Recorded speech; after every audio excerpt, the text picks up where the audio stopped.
Designer Note Subject 86.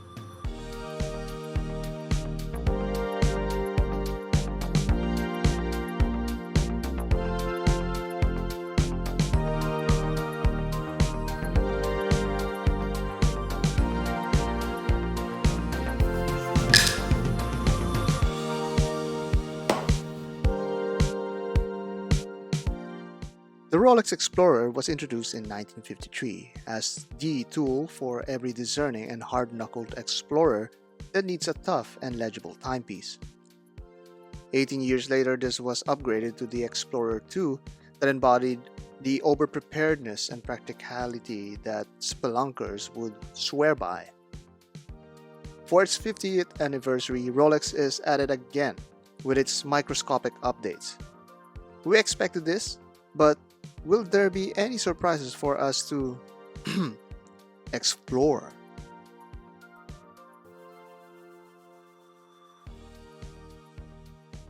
Like, comment, and subscribe for content you'd like to see next. Follow us at Instagram at Design Atelier Aruba for behind-the-scenes content. Email us at designatelierviewer@gmail.com. The dimensions are practically the same, with the case coming in at 42mm. This 42mm case was introduced in 2011, which was the last significant jump from 40mm. However, this one has a slimmed down lug profile than before. This is the same spirit as the Submariner updates that we all saw last year, with a new emphasis on the wearability opposed to the maxi lugs.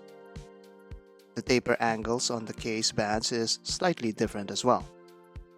The dial side got some very minor updates, with Rolex mentioning that it now uses an optimized chromalight display.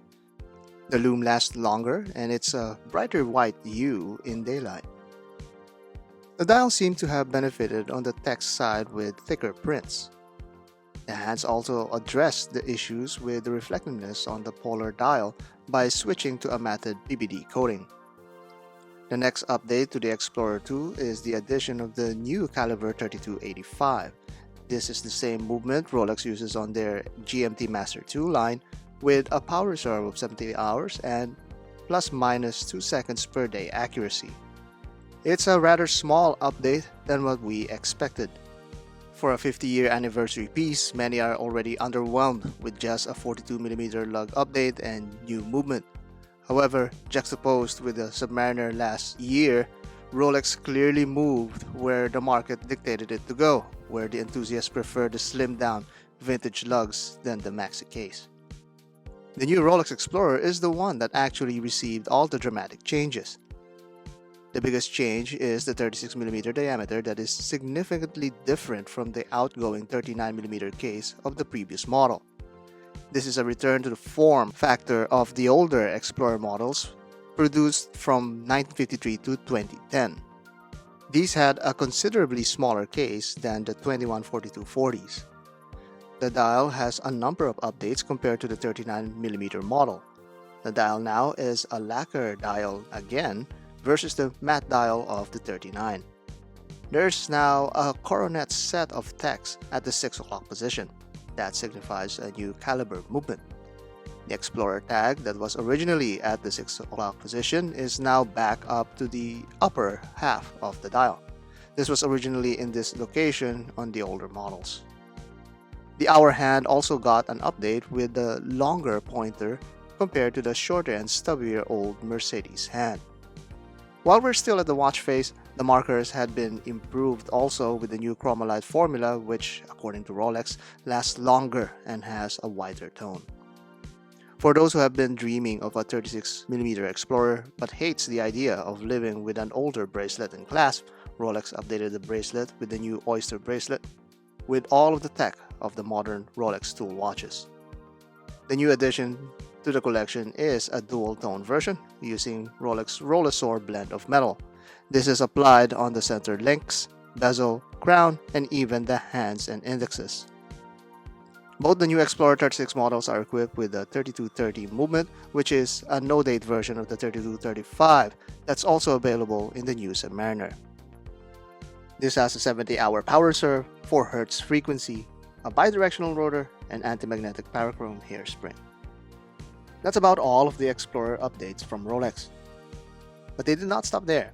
They also showcased a number of interesting dial finishes in their other lines of novelties. The new Cosmograph Daytona now can be bought with an exquisite Meteorite dial.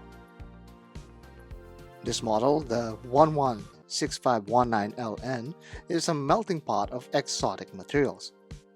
Along with the Meteorite dial, the case is also made of white gold, the bezel in ceramic, and all of these is strapped together with Rolex Oysterflex elastomer material.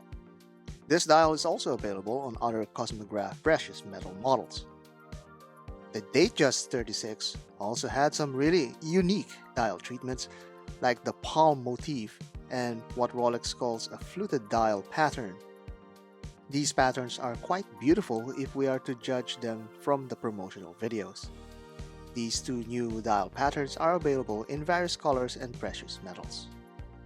And finally, Rolex adds some new bracelet options for the Sky Dweller and GMT Master 2 lines. The Sky Dwellers now come on Jubilee bracelets, while the GMT Master 2 sees the return of the Oyster bracelets on some of its models that was previously discontinued by the Jubilee.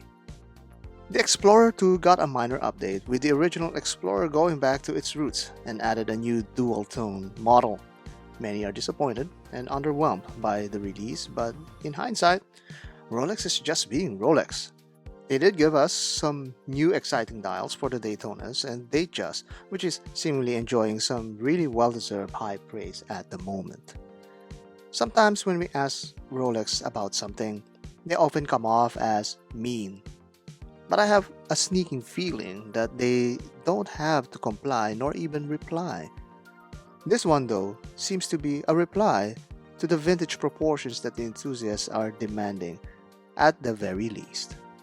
They seem to know what they're doing, and we're just watching what it is that they'll do next.